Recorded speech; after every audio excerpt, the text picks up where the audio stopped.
সবার প্রথমে তোমাদের সকলকে জানাই হ্যাপি নিউ ইয়ার। অনেক অনেক ভালো থেকো, অনেক অনেক সুস্থ থেকো, আর আমাদের চ্যানেলের সাথে কিন্তু সারা জীবন ধরে থেকো, ঠিক আছে?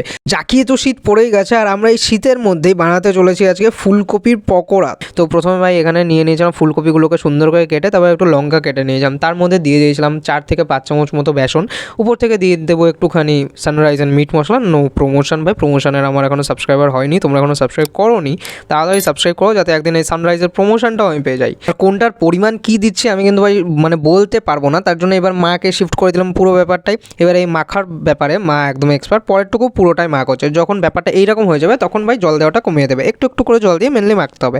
তো তারপর আমরা ধরিয়ে নেবো গ্যাস, আর তার মধ্যে দিয়ে দেবো সাদা রঙের তেল। সাদা রঙের তেল না দিলে কিন্তু কালো হয়ে যাবে জিনিসগুলো, ঠিক আছে? তো এবার সুন্দর করে ছেড়ে দেবো এগুলোকে তেলের মধ্যে, জ্বলতে থাকা তেলের মধ্যে ছেড়ে দেবো পকোড়াগুলোকে। তারপর গোল্ডেন ব্রাউন কালার করে নেবো, সুন্দর দেখতে হয়ে যাবে। তারপর এগুলোকে সুন্দর করে তুলে নেবো। মানে আসলে বিশাল তাড়ায় ছিলাম আর কি, এই টাইমে পড়তে যাবো, আর পড়তে যাওয়ার টাইমে বললাম ভিডিও নেই একটাও, একটু ভিডিও করবো কিছু একটা। তো এখানে ভাই রেডি আমাদের পকোড়াগুলো, চলো এবার একটু খাই। খেতে গিয়েই সে কাণ্ড হয়ে গেল।